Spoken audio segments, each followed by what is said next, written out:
participación, yo si bien voy a hacer algunas menciones que sirven desde el punto de vista pedagógico, y después hablamos de el fallo que les pedí por favor que leyeran, así vamos viendo a ver si hay alguna duda o necesitan alguna precisión al respecto, por si muy probablemente en la época de cursada normal era de lectura obligatoria, entonces como puede ser muy probable de que se examine sobre el mismo, me gustaría, y había dejado yo para que lo leyera, me gustaría ver si tienen alguna duda o alguna situación en particular, si podemos hablar respecto de eso. ¿Está? ¿Empezamos?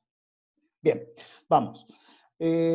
Podríamos empezar diciendo que desde el punto de vista óntico, desde el punto de vista de la realidad, no siempre un delito es un emprendimiento individual de una sola persona, sino que la más de las veces, podríamos decir, concurren dos o más personas con similares o diferentes roles. Pues bien, esta situación de pluralidad de personas que concurren a un delito es lo que comúnmente se denomina participación. Y respecto de este concepto, o respecto de este término, podríamos decirlo, hay dos formas de verlo. Una forma de verlo es como específicamente lo establece el Código Penal, y en sentido amplio el Código Penal se refiere al mismo, allá por el título séptimo, cuando habla de pluralidad de personas que toman parte en un delito. Ese es el concepto amplio de participación. Entonces el concepto amplio se refiere a todas aquellas personas que toman parte en un delito, en el carácter de que fuere. ¿Está? Ahora bien, hay un concepto restringido, que es sobre el que vamos a trabajar nosotros, o un concepto limitado, que en realidad, cuando nosotros hablamos de participación, se refiere a aquellas personas que toman parte en el delito, pero en realidad toman parte en el delito ajeno. Siendo partícipes solo, y esto ya desde un punto más preciso, terminológicamente, podremos conceptualizar, como a los partícipes en este concepto limitado son los cómplices. Después vamos a ver, o eso lo van a ver, eso lo van a ver mañana con el doctor Gabriel Bombini, esta situación de complicidad, los distintos grados de complicidad, hablando de cómplice primario y cómplice secundario, y también dentro de este concepto limitado de participación, que es el que vamos a utilizar técnicamente, también se encuentran a los instigadores. Ahora bien,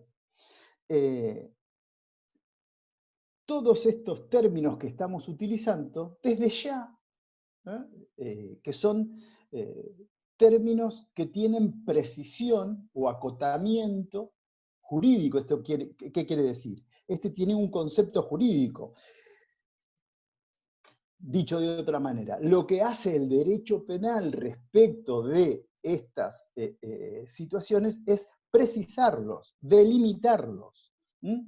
Pero, desde el punto de vista de su esencia o de su concepción, son también conceptos que provienen de la realidad cotidiana o del mundo en el cual nosotros vivimos.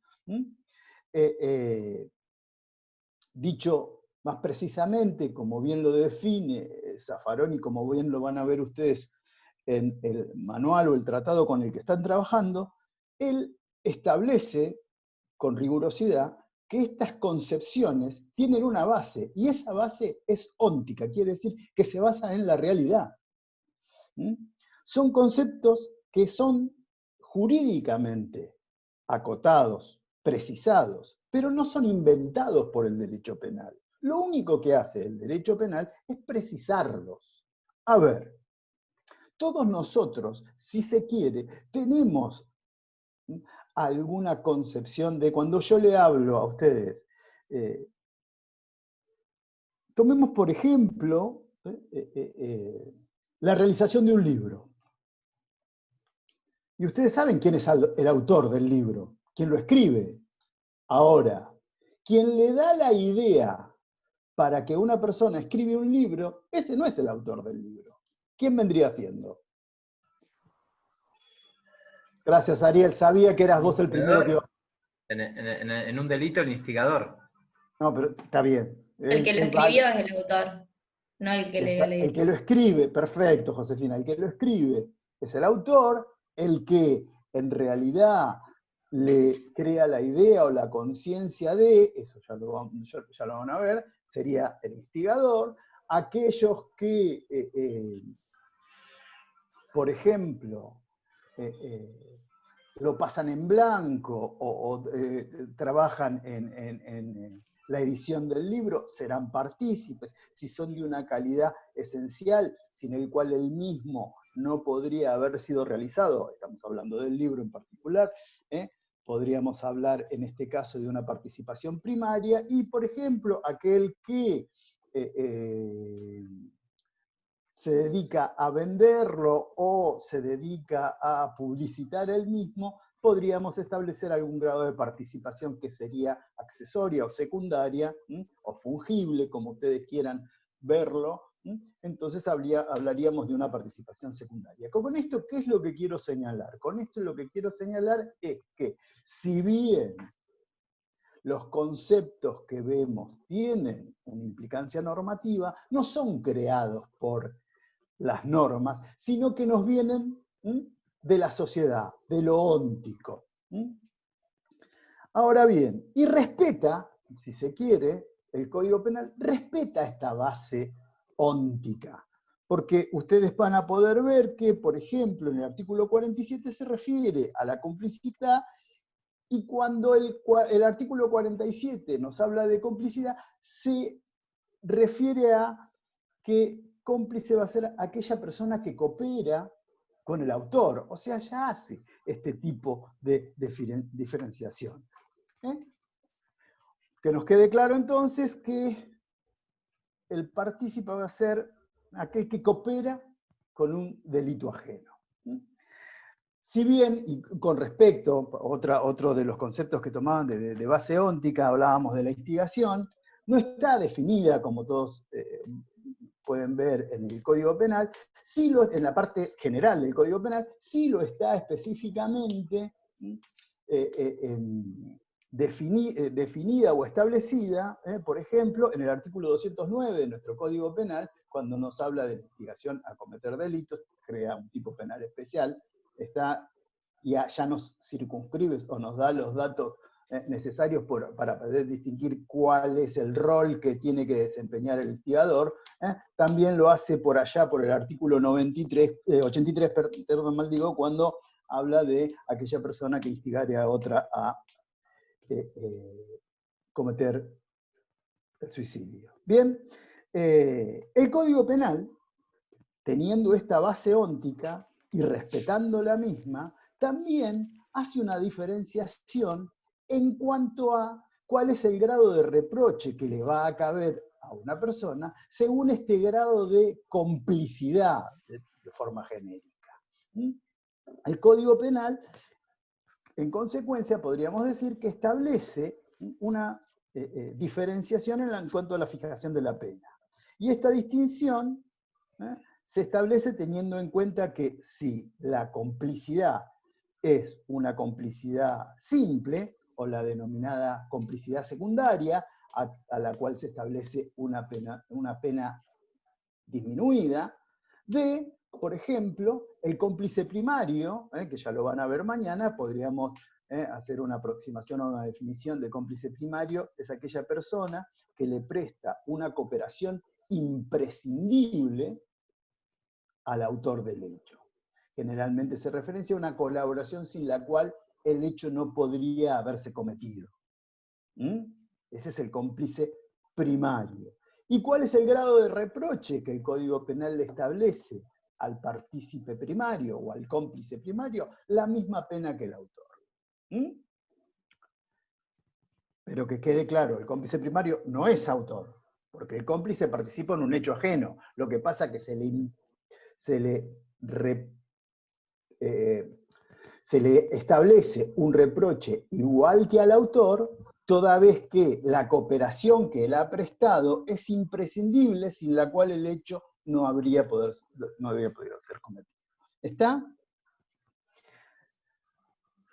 Y vuelvo a repetir, respecto del cómplice secundario o el partícipe secundario, la pena que se establece y que se determina es una pena atenuada. También le impone pena a aquel autor que se vale de quien no domina el hecho. Ahora vamos a ver estas situaciones. Ahí hablamos de las distintas clases de autoría, autoría directa y autoría mediata, que eso lo vamos a ver un poquito más adelante. También se le establece, y también aquel que determina a otra persona a la realización del hecho, se le impone la misma pena del autor. Ahora bien, hecha esta situación, nosotros tenemos que tener alguna línea argumental y alguna línea de definición para establecer una delimitación para, vuelvo a decir, poder determinar quién es autor y quién es partícipe. ¿Cómo hacemos para establecer esta situación en particular?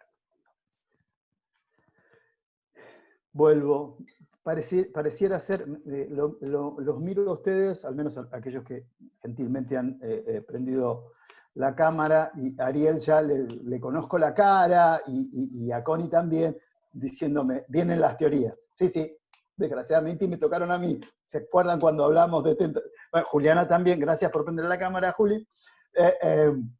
Sí, perdón, pareciera ser que lo hicieron en cosa de que me odien a mí, me tocaron teorías para poder explicar la tentativa, y ahora tengo que hablar de ustedes con teorías que me permitan poder establecer la diferenciación en quién es autor y quién es partícipe. Vamos a tener teorías positivas y teorías negativas, y dentro de las teorías positivas vamos a encontrar teorías objetivas y teorías subjetivas. ¿Está? Sencillo. La primera es la de la que hay una mezcla, si se quiere, conceptual. Algunos hablan de que la teoría del autor único es una teoría negativa. Van a encontrar ustedes esta posible situación. Aquellos que tomen Zaffaroni hace una decisión entre la teoría del autor único y las teorías negativas. Podríamos decir que en principio la teoría negativa lo que hace es, no hay diferencia, toda aquella persona que concurre a la comisión de un hecho delictivo debe ser reprimido con alguna especie, con pena. A la luz de lo que establece específicamente el artículo 45 y subsiguientes, pareciera ser que esta teoría no tiene ningún sustento normativo que la pueda sostener, toda vez que hace el Código Penal una diferenciación entre qué debe realizar una persona para reputarse un hecho a título de autor y qué debe realizar una persona para que se le pueda reputar su participación en un hecho delictivo. Y ya vimos un principio de diferenciación en que entre el partícipe es la colaboración o participación en un hecho ajeno. Bien. El autor único, esta teoría, si bien no brinda vuelvo a decir, no brindan tanto la teoría negativa como la teoría del autor único, no brindan una fundamentación lógica, y se limitan por el solo y simple hecho de haber intervenido en un delito, debe imponérsele una pena sin hacer ningún tipo de distinción entre autor y partícipe. Ante esta situación, y las normas específicamente que hacen una diferenciación, toda vez que desde el punto de vista óntico hay una diferenciación, encontramos las teorías objetivas. Dentro de las teorías objetivas vamos a mencionar a dos: la teoría formal objetiva y la material objetiva. La teoría formal objetiva dice, establece que va a ser autor aquella persona quien realiza la conducta descripta en el tipo penal. Está hablando entre nosotros, pensando que esto no va a salir de este ámbito, podríamos decir quien materializa el verbo típico. Y acá voy a utilizar para dar para poder explicar que esta teoría no es sostenible, un ejemplo de los que le gustan a Ariel. Vamos a un supuesto caso que dos personas interceptan a uno por la calle a otra persona, uno con un arma le pide que por favor le entregue, por favor generalmente no lo dicen, estoy tratando, como está siendo grabado y no tengo presencialidad y tengo que cuidarme en cuanto al lenguaje, le dice, por favor, a los fines de poder materializar mi acción de sustracción, necesito que usted me brinde su bolso y o cartera. ¿Tá? No, generalmente no hablan de esta forma, pero vamos a suponer que tienen una educación de ese tipo. Entonces, uno lo intimida con el arma y el otro sujeto toma la cartera y o billetera y se retiran del lugar. Si yo materializo y trato de establecer mediante la teoría formal objetiva y encuadrar la situación, veo que uno realizaría en principio, el verbo típico es una extorsión con armas, una coacción con armas, y el otro un apoderamiento ilegítimo, y el otro un hurto, podríamos suponer.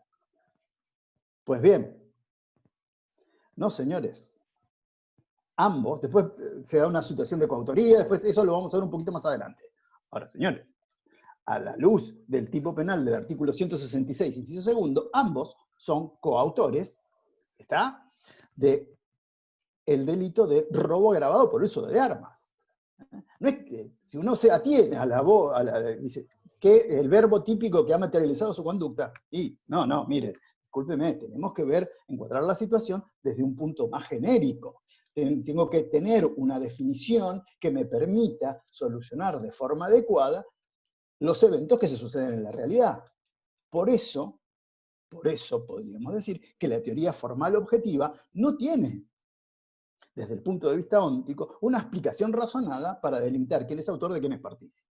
En mano, viendo estas posibilidades o estas situaciones, viene en su ayuda la teoría material objetiva, que en realidad esta teoría lo que hace es tratar de establecer alguna diferenciación entre el autor y el cómplice, teniendo en cuenta el aporte que ha realizado cada uno de ellos en el plano de la causalidad. Entonces dice, aquel que aporta al hecho una causa determinante va a ser autor, y aquel que aporta al hecho una causa coadyuvante va a ser partícipe. Es ante los fracasos de implementación de este tipo de teoría,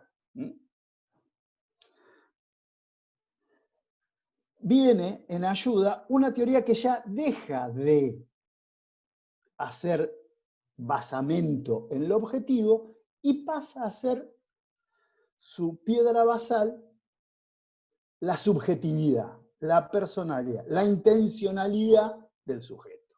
¿Está? Entonces ahí encontramos lo que comúnmente se denomina la teoría subjetiva. Perdón, si voy muy rápido, si no se entiende y demás, ya saben que conmigo no hay ningún inconveniente, pare, no entiendo, o lo ponen acá, si no quieren abrir su micrófono, lo ponen en el chat y yo puedo parar, ¿ok? Bueno, vamos a la teoría subjetiva. Entonces, abandonan estos presupuestos objetivos. La teoría subjetiva va a decir, discúlpenme, autor va a ser aquella persona que quiere el hecho como propio. ¿Está? Toma en cuenta este fundamento o este elemento de ánimo. Y así podríamos determinar, establece que es autor quien quiere el hecho como propio, en razón de lo que denomina esta teoría animus actoris. va a ser autor aquel que quiere el hecho como propio, que tiene un ánimo de actuar el hecho. En cambio, va a ser partícipe aquel que no quiere el hecho como propio, sino que quiere asociarse al hecho. El autor tiene animus actoris y el partícipe tiene animus soci, de socio. ¿Esta teoría fue utilizada? Sí, fue utilizada. ¿Durante mucho tiempo? Sí, durante mucho tiempo. ¿Tiene problemas? ¿A ustedes qué les parece? Sin dudas, tiene problemas. ¿Por qué? Porque le falta la parte objetiva, o sea, lo que hicieron realmente y no meramente lo que querían. No está mal, me gusta la explicación. O sea, una cosa es lo que querían y acá en esta teoría no tendrían en cuenta qué se llevó a cabo, por ejemplo. No el qué, sino el cómo se ¿Cómo llevó se a llevó a cabo. cabo? ¿Quién es el que define, aparte, cuál es la intención de cada uno? Porque uno, en el ejemplo que dio usted, uno es el que lleva el arma y amenaza o coacciona, y el otro es el Sí, que le termina sacando el dinero. Ahora, en esa sí. teoría última, ¿quién es el que define qué es lo que quiere cada uno? No, y ahí podríamos decir que los dos quieren lo mismo. Pero Desde un uno punto de puede vista ser objetivo, más quieren los dos lo autor, mismo. Mira, uno te voy a puede ser más explicar autor. te voy a dar el ejemplo que vas a encontrar en la mayoría de los manuales, que es un hecho real de pasados fines del fines del 1800, principios del 1900.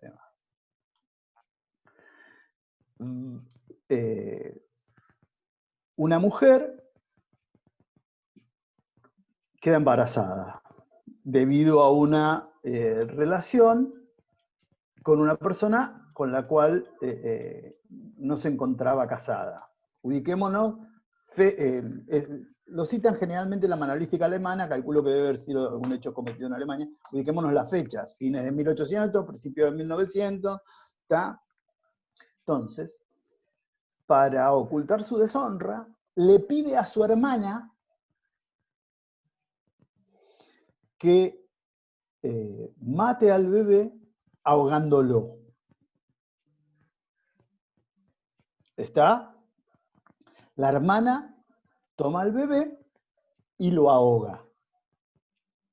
Muere, a consecuencia del cual el chico muere. Otro de los ejemplos que se da también para criticar lo podemos actualizar, ya lo podríamos actualizar. ¿Tá? Te lo voy a decir. Pregunta. Si yo sostengo esta teoría subjetiva a rajatabla, autor del hecho es la hermana que dio a luz y la hermana B, podríamos decir, que quien lo mata ahogándolo no es autora del delito de homicidio. No, pero una lleva la parte ¿Por material. qué? Porque quiere el hecho. ¿Quién quiere el hecho como propio? La ¿Está? instigadora. La hermana. No. Pero si La vos madre quiere el hecho tomás como propio. la teoría subjetiva a rajatabla, vuelvo a decirte, Ariel, qué es lo que te pasa generalmente. No le agregues cosas al hecho, porque si no lo vas modificando. Claro. ¿Está? Sí, yo Entonces, siento si que vos aplicás a rajatabla la teoría subjetiva, tenés que resolver que la hermana que dio a luz es autora del hecho, y la otra, que es quien materializa la acción del homicidio, no es autora, sino es partícipe. Vamos, pareciera ser que sostener esta... Otra, por ejemplo.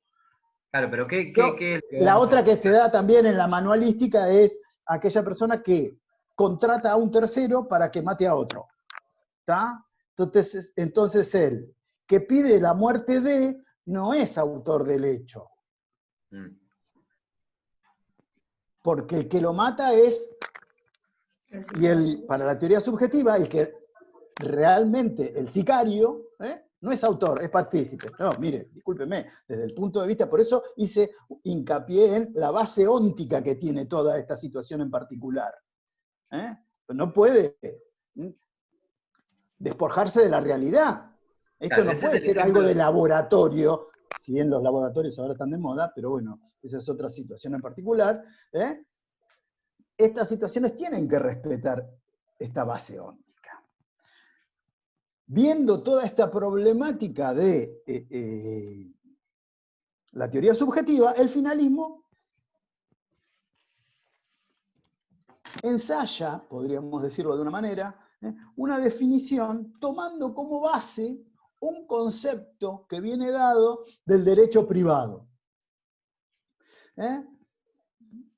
Más de alguno de ustedes ya lo ha visto, aquellos que ya anden por, en mi época se llamaba Reales, ahora Civil 4 o algo parecido.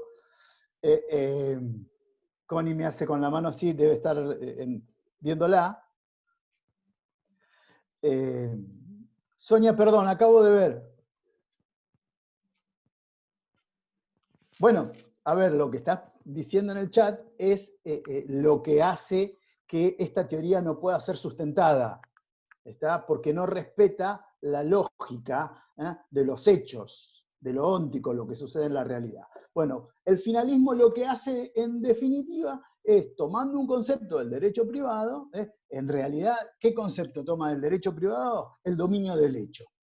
¿Quién va a ser autor? Pues vamos, y es lo que ustedes van a... Ah, no, ahora, cierto que ahora no son más exámenes de redacción, sino son En este múltiple caso, choice. quien domina la realización del delito. Bueno, ¿y qué Hace el es delito eso? propio. ¿Qué es eso? En el dominio del Dejémoslo hecho. expresarse porque se ve que algo leyó. No. En el dominio del hecho es quien hace propio el delito, es quien lo toma como No, propio, quien no. domina la situación. Una cosa, ¿Quién por tiene? ejemplo, A ver, una cosa es lo que decía la subjetiva, pero en este caso es como que olvidémonos, ya la tesis subjetiva la superamos diciendo que tomamos un ¿Quién? concepto del derecho privado, dominio del hecho. Bueno, el dominio del hecho es un término genérico. Vamos a tener que precisarlo o acotarlo. Eugenio, tal cual, es lo que vos estás diciendo. Tiene el dominio del hecho aquel que tiene en sus manos el curso causal. ¿Bien? Bien. Dicho más acotadamente y más, si se quiere, con una precisión conceptual más íntegra, podríamos decir, es quien puede definir la configuración central del acontecimiento. Ese es el que tiene el dominio del hecho. Podríamos decir que de varios concurrentes a un hecho va a ser autor aquel que tiene una plenitud de poder tal que puede decidir cuándo, cómo, dónde y si se va a cometer el delito. ¿Está? Podríamos decir que... En el caso del sicario, en el caso ahí en del el caso sicario. del sicario, el sicario puede decidir porque él va a materializar el hecho, pero también quien lo Depende, hay que ver manda. cómo está redactada la situación en particular. ¿Está? Si yo no contrato libre, a ver, si yo doy la posibilidad... Había una película que se llama Hitman, que era de un jueguito. ¿La vieron? Hay un par que me hace así con la cabeza. Está en Hitman, ambos serían... Buenísima. Uno sería el instigador y Hitman sería el... sí, no me encierro a ver libros nada más, no. De vez en cuando veo cosas y demás. Sí. Hitman podría ser, en este caso que sería un sicario, podría ser tranquilamente autor porque él decide cuándo, cómo y dónde. Sí, y el otro vendría a jugar un papel de instigador que ya te lo va a precisar la clase de mañana el doctor Bombini. ¿Ok? Ok. Bien. no se nos puede escapar que hay que hacer un recorte de orden objetivo derivado de, ¿se acuerdan cuando vimos tipicidad en general? De esta función conglobante de la tipicidad mediante la posibilidad de que el agente, cuando obra con propia voluntad, tiene, ¿qué cosa? Tipicidad conglobante. ¿No se acuerdan? La dominabilidad. ¿Se acuerdan que era uno de los requisitos fundamentales de la tipicidad? La dominabilidad. No se olviden, por favor. Si no, les pediría, por favor, que en la medida de sus posibilidades vuelvan a rever o repasar esa situación en particular. Volviendo. O recapitulando. No sé cómo vamos de tiempo. Calculo que en 2 minutos se cortará, 2 minutos, 3 minutos. Me van a faltar como 40, como 20. Tenías razón vos. ¿Viste? Bien. No, volvemos a entrar, no pasa nada. Está, buenísimo. Podríamos decir que autor en el delito doloso es quien tiene, voy a utilizar un concepto del derecho privado, el dominus, el dominio del hecho. Es aquel que tiene poder de configuración central. Es quien dispone de las condiciones, sí, cómo, cuándo, dónde. Quien decide si el hecho se realiza o no se realiza, ese va a ser autor del hecho. Sin embargo, y hay que, y en esto tenganlo muy presente, hay dos excepciones a esta situación del dominio del hecho que se da en aquellas situaciones comúnmente denominadas, esto lo vieron en tipicidad desde el punto de vista genérico, en la bolilla 8, es cuando hablamos de delitos por medio propio, delitos de propia mano, y los de delicta propia o delitos especiales propios. O sea, por ejemplo, en los delitos especiales propios, solo puede ser autor aquella persona que reviste una calidad determinada. ¿Está? Por más que tenga dominio del hecho y demás, no va a poder ser autor de cohecho aquella persona que no tenga una función pública en el caso de juez. ¿Se entiende la situación? Y en los de medio propio o propia mano, propiamente dicho, solo puede, por ejemplo, ser autor del delito de falso testimonio aquella persona que presta un testimonio que no es veraz. ¿Bien? Bueno, el dominio del hecho opera, o siempre va a operar este dominio del hecho, teniendo en cuenta el programa o plan concreto, o algunos hablan de plan racional, del autor. Podríamos decir que hay diferentes dominios del hecho. Sí, hay diferentes situaciones que se establecen respecto de este concepto de dominio del hecho. Por ejemplo, tenemos dominio de la acción,